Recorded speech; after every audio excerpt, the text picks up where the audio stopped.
the court ruled to stop criminalization of our Native Hawaiian midwives. And so the legislature went and said, oh, oopsies, let's fix that part of the law. But everybody else with any other traditional practices, I was told, needs to go and get a license. And they need to be trained in clinical midwifery. They need to be more competent. They need to prove they're qualified. And that is the constant messaging that the legislature has continued to stand upon. The systematic oppression, what has occurred here in Hawaii still is happening today and limiting us in our choice, our bodily autonomy, our cultural practices as Kanaka in our own homeland, and for all those that have become a part of our homeland that are here to support us for generations when our practices were oppressed. You know, it really is about our humanity first and foremost, and our aloha for one another. Aloha, and welcome to Healers' Voices, the podcast that brings you the healing heartbeats of Maui and around the world. I'm your host, Jessica Brazil, and together we embark on a journey to explore the inspiring stories of individuals who are making a profound impact on both local and global levels.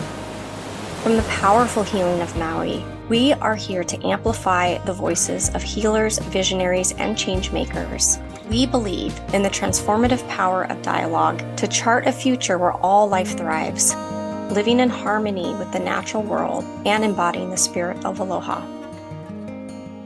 Aloha, welcome to Healers' Voices. I'm just super looking forward to everything that this group has to share today about the midwife challenges that are occurring on Maui and in many other communities today, and how that birthing freedom and bodily autonomy and cultural and spiritual suppression is impacting communities, and just really looking forward to learning from you and the group that has gathered together today to share a bit more with the community about this really, really important issue. So welcome. We have Kristie Duarte, who's the chair of the Hawaii Homebirth Task Force and president of the Hawaii Homebirth Collective. We have Auntie Laulani Teale, public health, birth worker, and Native Hawaiian cultural practitioner. We have Ki'i Kaho, ohanohano, Native Hawaiian midwife, cultural practitioner and healer, and Pilar Herrero with the Centers for Reproductive Rights Senior Legal Counsel. So thank you all so much for being here. And I just wanted to open up and invite you, Ki'i, any final thoughts that you would like to open with this this group today in traditional midwifery practices in comparison to modern practices, and maybe what some of the benefits are for understanding what traditional midwifery practices are. So thank you so much for being here, all of you. So yes, mahalo nui for having us this morning. There's so much to say. It's hard to know where to begin, honestly. We've all been in this together. It feels like lifetimes already. Here we are at this point of a lot of just a lot of experience. You know, the past over a decade attempting to create protections for our cultural practices, for our religious practices, for our right to exist as cultural practitioners of Hanau. We have been challenged by the state of Hawaii, by the legislature for over a decade, as they've tried to impose legislation, which is very restrictive on and to the point of trying to take away the word midwife, which in every culture, there is a word or multiple words, which translate then to midwife. Because one of the old, we've been around since time immemorial. So one of the first things that happens, you know, is that life is coming forth. And so there were always those to hold you in that time. And for us, here is the main practitioner. And so for us to be able to come into our power and to remember who we are as wahine and reclaim our practices and our traditions is vital. for our own wellness and healing, as so much of our cultural traditions and practices have been stripped from us. And for us, I know for myself as a mom, first and foremost, it was very important for me to have my 5 babies at home, with the people and in the places that I felt the most safe. That meant for me, even driving out of town to our country home, where I feel held, I feel connected to that aina, I felt connected to kupuna. I felt safe in those spaces. That's what felt good and grounding for me. Oh, I think you're driving the wrong way. The hospital is in town. Why are you going out into the country?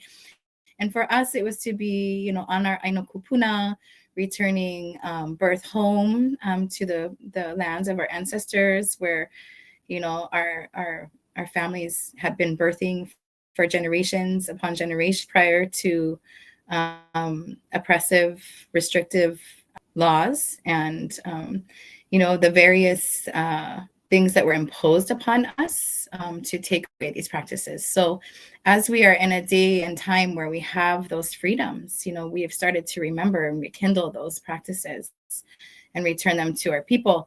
And as we do that, we come up against folks that would like to see us extinguished, essentially, is the way it feels. So I'm going to pass the mic and let my other sisters share their heart a little bit here, because there's just, like I said, there's so much to say. Mahalo. Thank you so much, Ki'i. And I would love to invite Auntie Laulani to continue expanding on this thread if you feel called to add any more to this important conversation in terms of this start in life and how important it is. Mahalo. I think that it's really important to remember that we're talking about ancestral traditions with ancestral rights. And the thing about ancestral rights that's very, very important to remember, and it's so obvious but so easily forgotten, is that they don't come from state law. They don't come from the US Constitution. They don't come from anything but our ancestors. That's what makes them inherent rights, and we all have inherent rights that have come from the people who gave birth to us and the people who gave birth to them and the people who gave birth to them, all the way back to time immemorial. And for those of us who are living in the lands in which those ancestors lived, the indigenous peoples, those rights are especially important, but they're not the only ones that are important. So it is really important to understand everyone has the inherent right to practice reproductive practices, including birth, the way that they choose according to their ancestral understanding, their teachings, the way that they carry on life based on how we got here. And how we got here is hanau, is birth. So I think that background, while it seems so elementary, is just absolutely crucial to establish, because the plethora of ways in which we may practice that as makua, as people practicing hanau, birthing, is very, very broad. So for some people, the pono thing, the right thing to do in continuing their ancestral traditions is to go to a hospital, because that is the way they can ensure in their assessment that they can ensure that generation passes safely through based on their capacity as a birthing person. For other people, it is to have a clinical midwifery practice, such as the licensed midwifery that is, currently happening in Hawaii. That can be valid as well. And then for some, they are practicing deeply traditional practices that are based on the revitalization of traditions that have been broken over time, but we are actively putting back together from those remnants, and in some cases, very whole practices that have passed, especially in very rural areas, in places you don't hear about very much. Those traditions are also very, very important. They may or may not involve what we think of as midwives. So one thing that's really important to understand when we use terms such as midwife, that a term like that is broadly used in many different contexts, can really mean different things. In its essence, it means the same thing, right? It is someone who is there for that birthing person all the way and assists in that process of the new life coming forward. However, there can be vastly different types of practices. Some of them are very clinical. They're very trained. They use a lot of Western type terminology, a lot of different styles of practice. They could be from a whole bunch of different cultures, or they could be ones that are just community based. In a lot of our traditions in Kanaka communities, we don't have these very highly trained professional folks. We have ohana, who have immersive knowledge. Of course, a lot of that immersive knowledge has been damaged by colonization, but we're actively revitalizing it. So it's really important to understand that concepts such as midwife are things that have different protocols based on where they come from. In some cases, you need to go to a lot of school, 4 years of school in the case of meek schooling. Pass an exam. You have to, in some other traditions or some other clinical practices even, you have to do a long apprenticeship to learn the same things and pass another exam. In our traditions, you may have to experience a certain amount of birthing, and then it is when the kupuna recognize you as such, and begin to use the terminology for you, that you really become a midwife.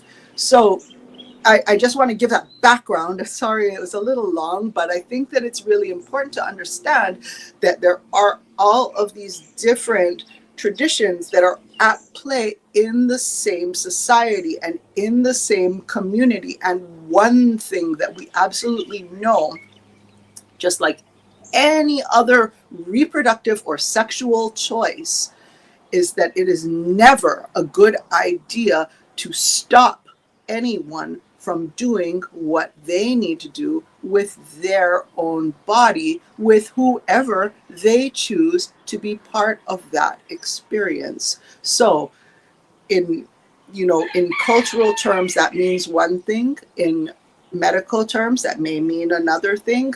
In regular old human terms, it might mean something else, but one way or another, it is up to the makua. It is up to the birthing person first and foremost to practice that person's inherent right to hana. Thank you so much for that wide lens of perspective, and what's really landing for me is just the importance of the birthing person having a connection to a deep connection to their choice in this process, which is so incredibly important to how life comes into existence from many different threads, whether it's from a Indigenous cultural perspective, or the bodily intuitive wisdom that the birthing person has, or and so on, many different threads here. And so one of the things that really lands for me when it comes to this issue is our connection to nature, and really more deeply connecting to the most organic wisdom from within, that there's such a need for humans to connect to that in general. And when it comes to birthing, when a start in life between a mother and a child, or a birthing person and their infant, is disrupted in any way, that attunement, at least from an attachment and bonding perspective, and reducing the impacts of trauma, this is where a lot of my some of my wisdom and training and awareness comes in, is that is such a sacred and important issue. If we want to have a healthy community from many different diverse layers, we need to really protect the sovereign choice of the birthing person and their relationship and attunement they have with the infant, the family, the community, the land, and so many other layers that come into this in order to enhance a healthy start for life coming into existence. So thank you so much. I feel like that landed more deeply with me, and I would love to open, and hear from some of the other voices here if it's helpful to continue on this thread. Yeah, Jessica, kind of going off of what you were saying, the real obvious problem here in Hawaii is that not only has the title midwife been redefined and narrowed into a very, one-sided perspective, but also midwifery has been redefined and stolen. It's been redefined as this clinical practice.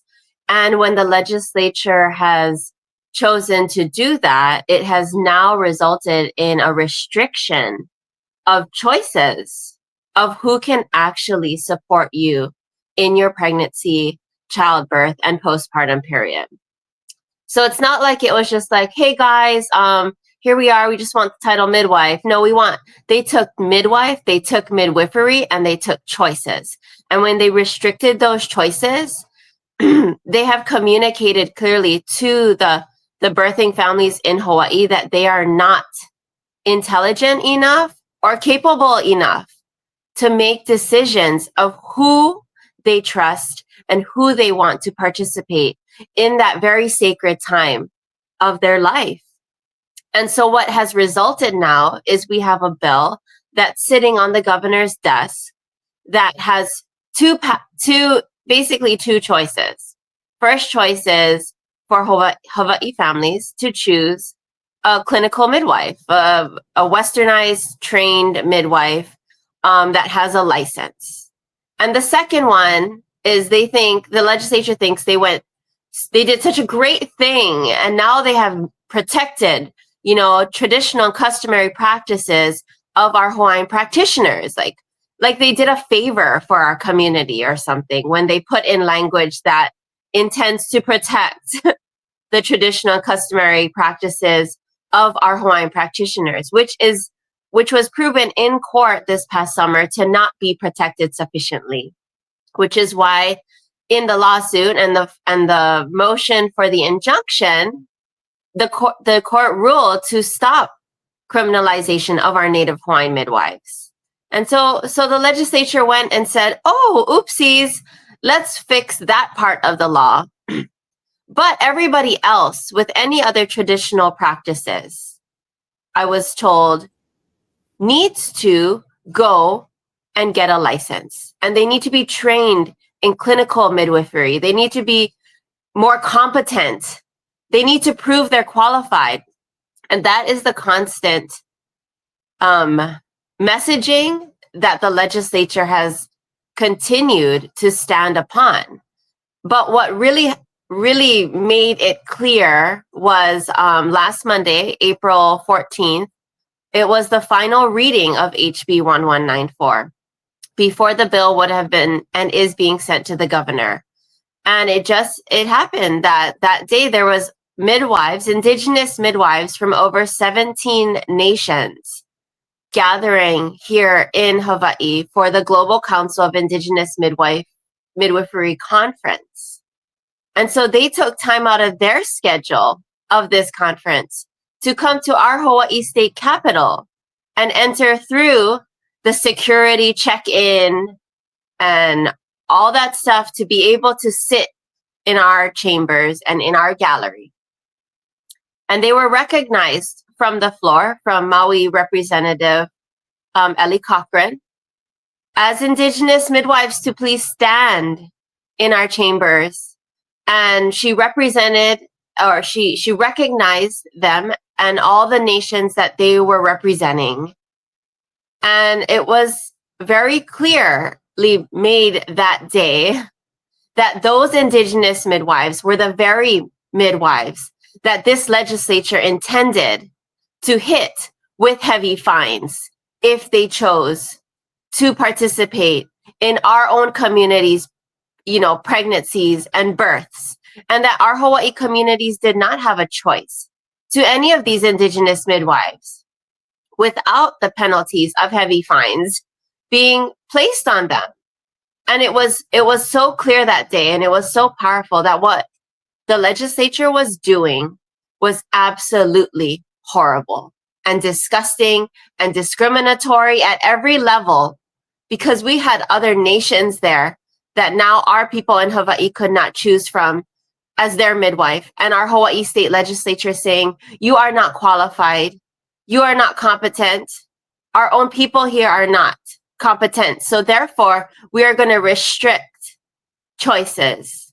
And that is where we are at currently right now in Hawaii, and it's really sad that that's where it has ended, and that we repeat history all over again.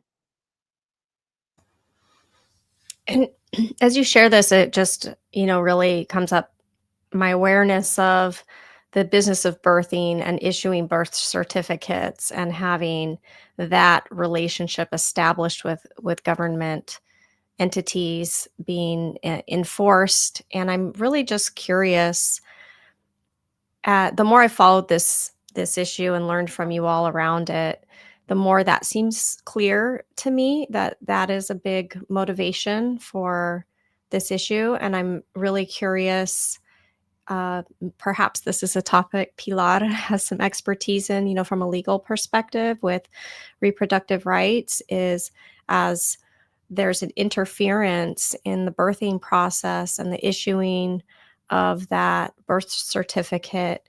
Is there something important for the general community to really understand about this issue, to be more motivated to protect Indigenous birthing practices and traditional birthing practices, or maybe even remembering some of their own practices from their own ancestry? I'm just so curious to hear from you and the rest of you about this issue, because I've been curious about it myself and learning a little bit more about what that birth certificate and hospital birth really creates in terms of a business agreement and disruption to lineages of deep connection to ancestry in the land and community.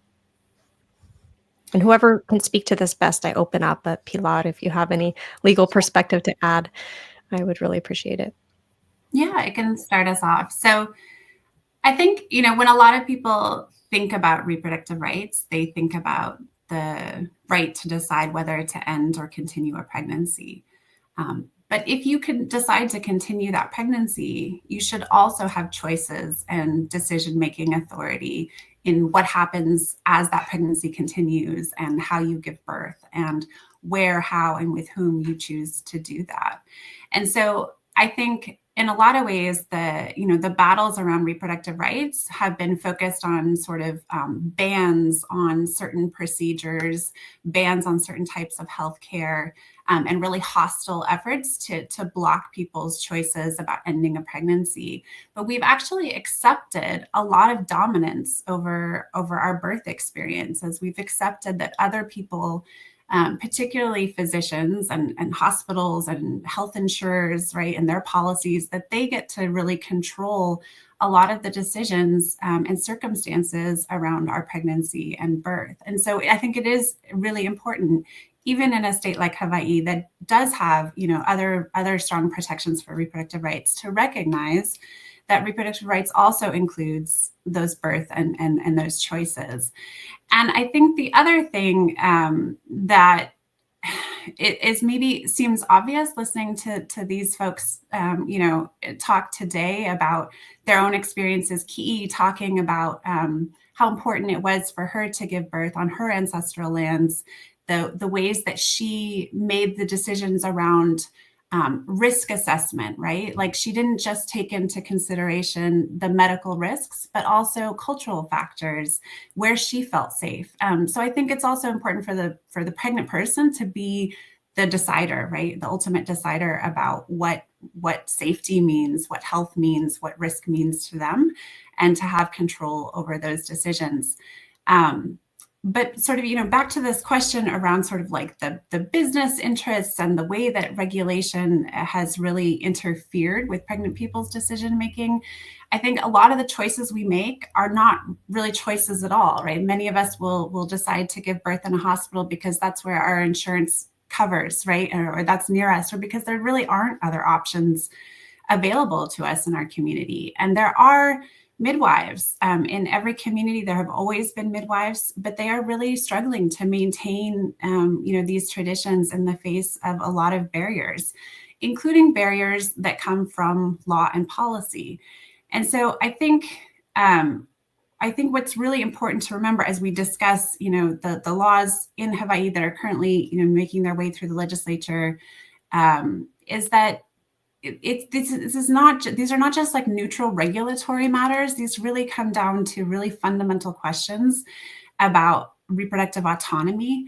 And one of the reasons that we don't have as many midwives in our communities is because physicians have tried to distinguish their services from the services of midwives, and were really some of the driving forces behind campaigns in the 1900s to eliminate midwives.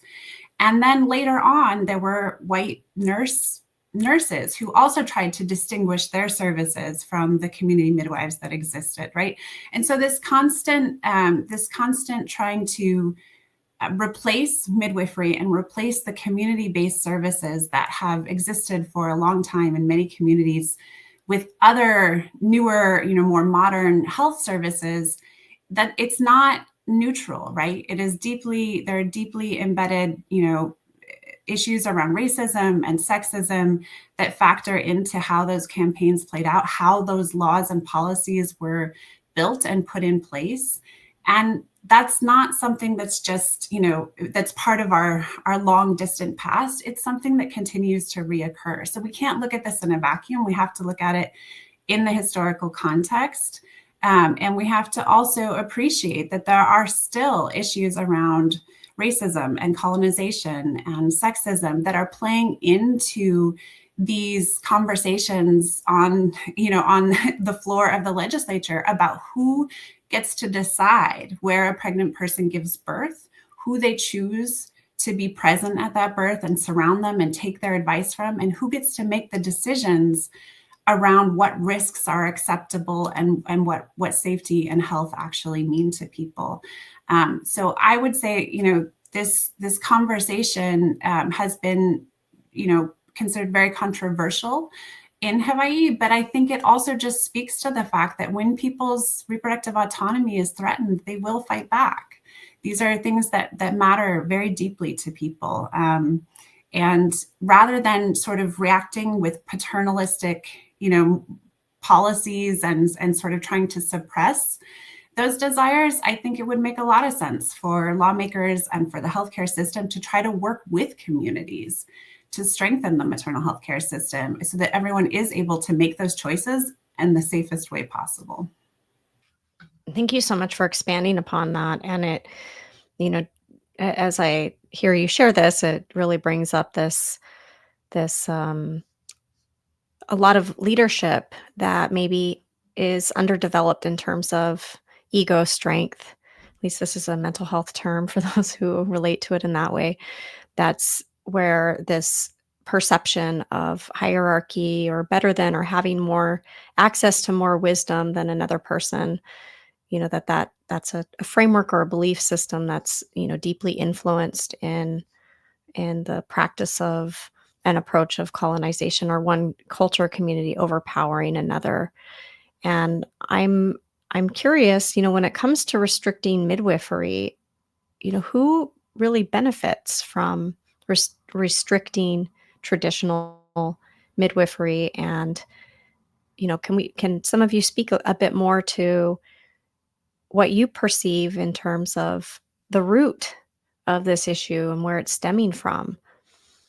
That really just needs to be named. I know we started on it. Oh, yes, Auntie Laulani, thank you. What I can speak to is what has happened in Hawaii. So it's important to understand that the moment that Iolani Palace was invaded in 1893, a campaign began to actively repress Indigenous healing traditions. And while you wouldn't necessarily think that healing traditions are directly related to governance, it goes to show by the efforts of those colonizers, and these are the classic colonizers. They had guns, they had the US military backing them up, they had, a racist motto and paradigm that they were pushing forth. We're talking about a small all-white group of men who brought guns to Iolani Palace and took down the very, very popular Queen Liliuokalani and the ability of Hawaii to govern itself through force, through violence. And so it's really interesting to watch the trajectory of how that played out in healing, because immediately they began to repress actively the kahuna traditions, all of the different healing traditions. And basically the people were forced underground, including midwives. It happened to coincide with a very racist push against midwifery in the United States that was primarily focused on rural Black midwives in the, in the Southern kind of Reconstruction period, and coming out of that, where they were specifically looking down on these practices. Why? Because these practices have power. These are the birth of human beings into a community. This is the first place where those people begin in those communities. So, and it's also how we take care of ourselves.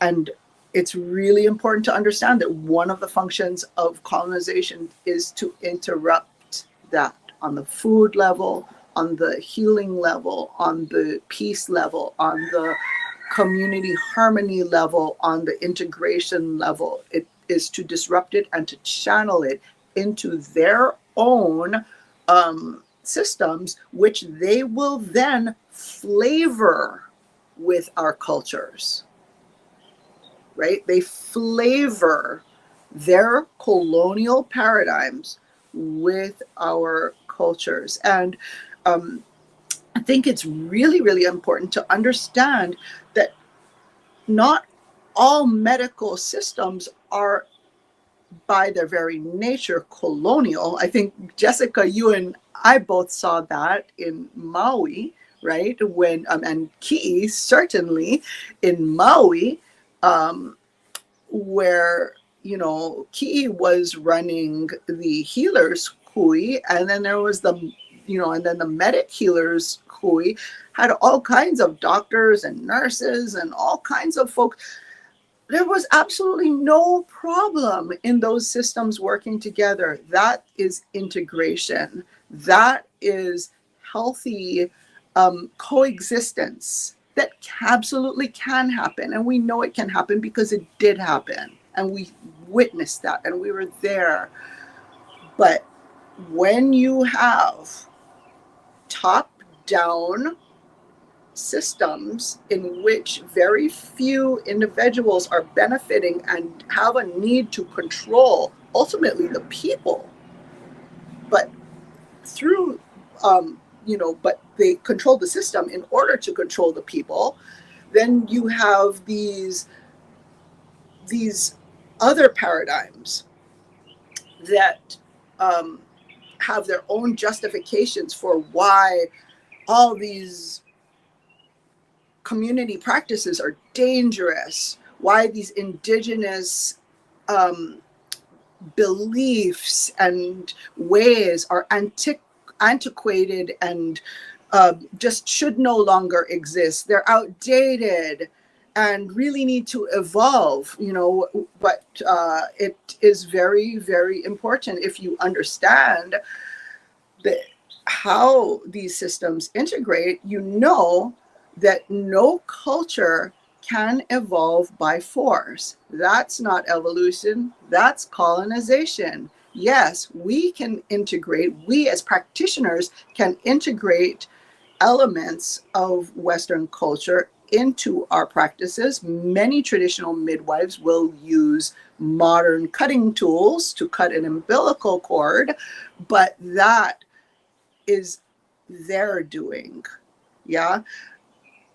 When you have a colonial system that is forcing a change, that's something else. That is not integration. That is not culture. That is colonization.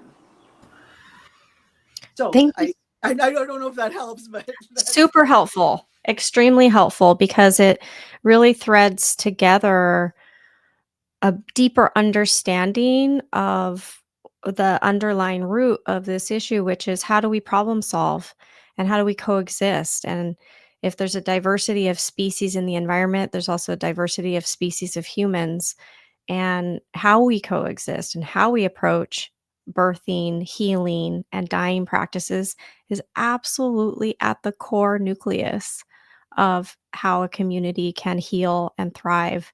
And also how nature, we can see nature respond differently. There's even science out there that shows meditating or praying into rice over a period of time, the molding or the dis-ease, the prolonged healthy state of homeostasis of that rice changes.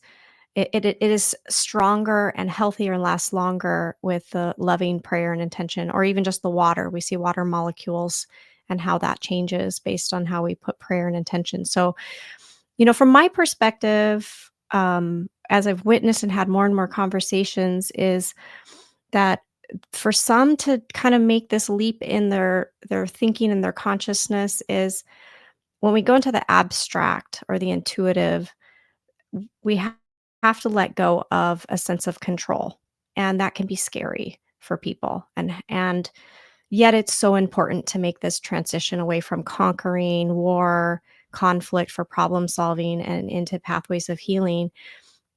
And looking to Indigenous practices with healing, birthing, and dying is so incredibly helpful because it has such a deep connection to nature and to a more organic, natural thread of what's really innately, all of us can connect to something a little bit deeper and more evolved than problem solving through conquering and overpowering, where colonization has done that. An outsider coming in and saying, here's, I know a better way, or my way is more important. And just like children, we teach them how to share or how to negotiate differently with how they engage with other people. Is it seems like in this is a great opportunity to enhance people's awareness of that underlying mindset of approach of one person thinking that they have a superior knowledge approach to something, rather than being inclusive to the possibility of something different. And interrupting traditional healing practices and midwifery practices has long historically been a practice to interrupt a particular community in domination and control. And so I just really, really thank you all for bringing your wisdom around this topic. And, as we come to more of a place of completion for now in this conversation, for listeners who really want to understand and support or just deepen their understanding in general about any of these threads or topics, if you were to leave listeners with like a final thought to allow this conversation to be more complete, I just want to invite each of you to open and share anything that feels like would be helpful to be aware of in closing this conversation, and more deeply understanding how the historical traumas and wounds, and this particular issue are so important to face in a particular way today for those who are most deeply connected to place. I just wanted to add, first of all, mahalo nui for this opportunity again. It's so important for us to be able to speak to this. So many important points made, and I just wanted to kind of sum up for myself that, and I think a lot of what is said is alluded to this, but essentially sovereignty and us, being in control and feeling like we are in control of our own process is where everything begins to heal. And so that's why it's so important that we're able to have that choice and that empowerment to be no longer discredited or spoken down to about our differences, because that in itself is where the problem starts.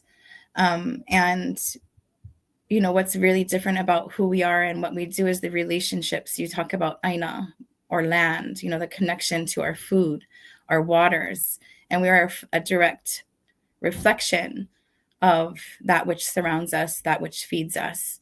And as we struggle also to protect all of these things that are so vital to us as Indigenous people, you see that common thread everywhere, because we know that foundationally we are that reflection of what is surrounding us. And this is, midwifery or hanau practices, however you want to phrase it. It really comes back to that. It's not just about the birth itself; it's what sustains the mama, the family, and we're really wanting and actively reclaiming all of those practices around aina, around the way we feed ourselves, the way we nurture ourselves, the way we teach our keiki to be. Even after you give birth, we have our ieve and we kanu, we plant that ieve into the ground, and that mea kanu, that plant, whatever your ohana is choosing to kanu, to plant, will then build that connection and build that relationship for that keiki with that ohana to that aina. And that's something that, doesn't happen. I mean, we can, if we have to go to a hospital, we can still take the ieve, hopefully, if they don't steal it from us, which also happens and is also very harmful. The birth can even be okay, but then they use that as a power grab. And so it really is this control that I see them seeking, and it's really harmful and really unnecessary. One of our plaintiffs in the case, actually, they took her ieve. They didn't need to. That was the last power play. And I've seen it happen here in Maui County all the time when I'm in the hospitals. And sorry, that was a tangent, but it's really important. And my main point I wanted to make is that that's one thing that is so different with us. It's about relationships, our relationships with one another, relationships with Aina. And that's something that we don't have in these systems that exist currently so much in this medical realm, right? They actually very strategically make sure there are no relationships. You have to see a different provider every time you are seen, if you can even get in for prenatal care. You know, you see the person who might be on call, or, you know, whoever's on call when you go into a hospital is who's on call. You get what you get. You typically our folks want to bring someone like myself or an auntie or someone with them, so that someone is a consistent support person, no matter what, you know, when the shift change is, you know, things like this. But even that disconnect and not having relationships, you know, you go in for a 10-minute, 15-minute prenatal, there's no relationship building. You're just a number essentially, and people leave feeling that way. I think that part of what we do is building on these relationships is what heals us, is what creates these positive outcomes. And that's something that's drastically different in both of these realms, you know, of more Western medical care, which we honor and we love, and we are so grateful for when it's needed. Yeah. And we're not against licensure. We never have been. We're pro-choice of options that serve us. Yeah. That we aren't restricted in our autonomy in whatever way we're talking about. So anyways, it's the relationships. You know, we spend 2, 3, 4 hours, sometimes weekends, with our families, making our tapa, talking about the stories, talking about the history, talking about the trauma and moving through it, doing lomi, you know, different ways to help support and move the pains that they might be carrying, so that we can have these positive outcomes. So there's a lot that is lacking within this Western model that is a part of our deeper understanding and practice. And they simply, I think, just don't understand, because it's not what they were trained to do. And really, this is such a, Western obstetrics is, in my eyes, it's really like, this is actually experimental medicine still. You know, they still don't have it all figured out. It's in very recent history. My father-in-law alone here in Maui County, he was born, you know, at home. We had a hospital, but that's not what they did. You know, they called Auntie Daisy, and Auntie Daisy came, and she was the palikiki. She was the midwife of West Maui. And that's what we do. And so for me, having my babies back in Kahakuloa, they were the first babies in over 100 years to be born within that village. That's a really big deal. But that's also really a short amount of time in the grand scheme of you know, us, our history as humans on this plane, on this earthly plane, right? 100 years, that's like a blink of the eye, you know, in the grand scheme of things. And so who made who the authority to tell us, ole, you can't do these things? Yeah, the paradigm needs to shift. The narrative needs to shift. And unfortunately, because of fear and because we see birth, because of, you know, what has been ingrained in us, we see it as a medical event. It's not a medical event, not unless if you are maybe not a low risk parent or, you know, birthing person. And then we have that option for choice to go and seek care, as we should. But typically, pregnancy is actually a heightened state of wellness. And then with our foods and our prayers and our practices and the lomi and the love pouring in of our community, who we choose, it becomes even more that heightened state of wellness. And so we come from a preventative, proactive approach, and we don't rescue someone when they fall. We make sure they don't fall to the best of our ability. So anyways, kalamai, there's so much to say. Mahalo, mahalo. I can pass the torch. I feel like listening to all of you sharing, for those who are really listening, I hope our hearts are being broken wider open, and that our tears really do help us deeply listen to how painful and wounding this issue has been for so many. And so I feel called to model the way of, I'm so sorry this has happened to you all. Really, truly. It is heartbreaking. And I hope that the listeners, that our hearts break open wider to listen deeper than the fear, that we can love more and we can open our perspective wider and really, really listen, because this is deep wisdom. It's deep medicine we can all really, really, really receive.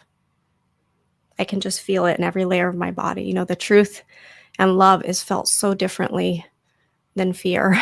And it's so much more powerful. And so, you know, if that lands anywhere, you know, as we talk from the mind, you know, I just hope that people can feel the resonance of what has been shared here.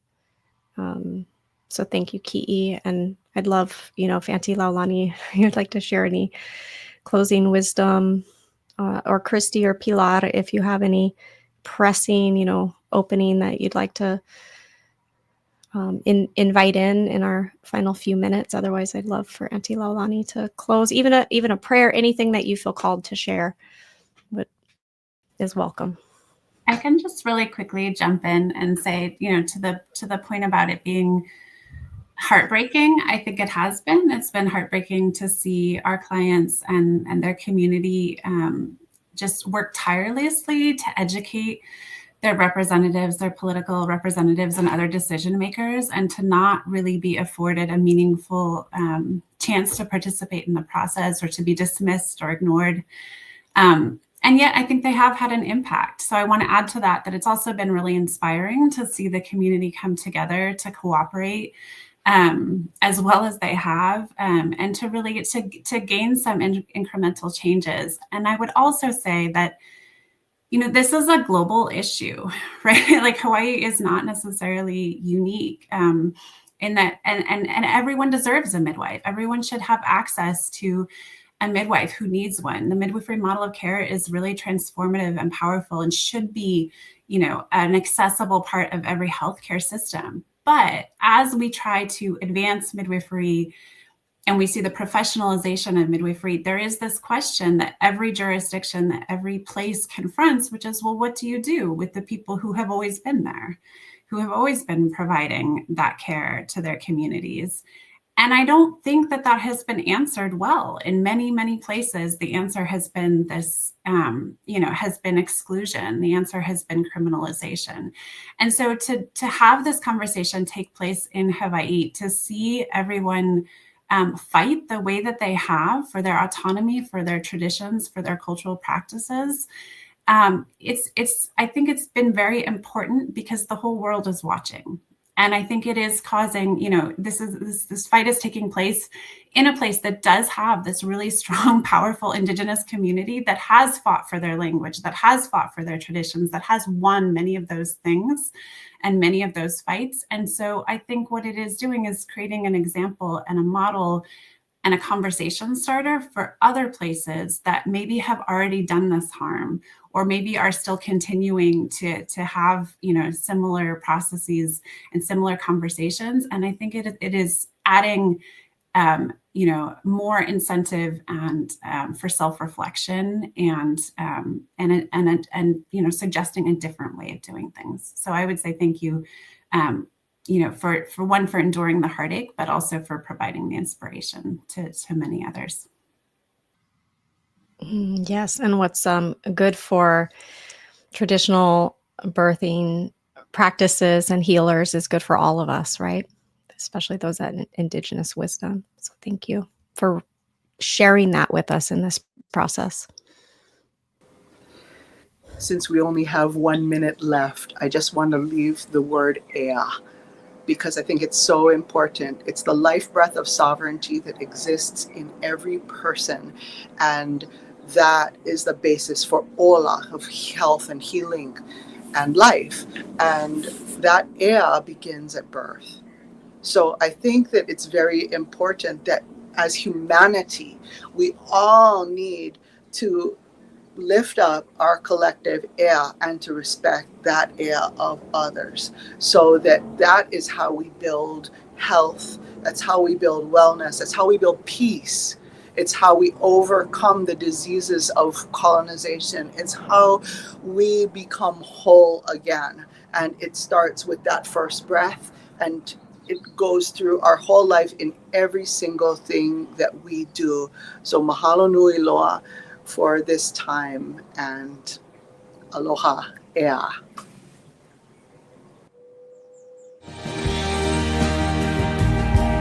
Thank you for joining us on this transformative journey through the heartbeats of healing. We hope that Healers Voices has filled your heart with inspiration and brought you closer to the spirit of aloha. As we conclude this episode, we invite you to continue this important conversation in your own life. Let these stories and insights resonate within you and inspire change in your own community and beyond. Remember, the power of healing is within all of us, and by working together, we can bring positive change to our world. Let's move forward with compassion, understanding, and a commitment to living in harmony with nature and one another. We'll be back with more incredible stories and voices of healing from Maui and around the world. Until then, please remember to follow and like us to support this continued raising of awareness, and continue practicing, embodying, and spreading the aloha spirit to make a difference in the world. Mahalo for listening to Healers Voices. We'll meet again soon.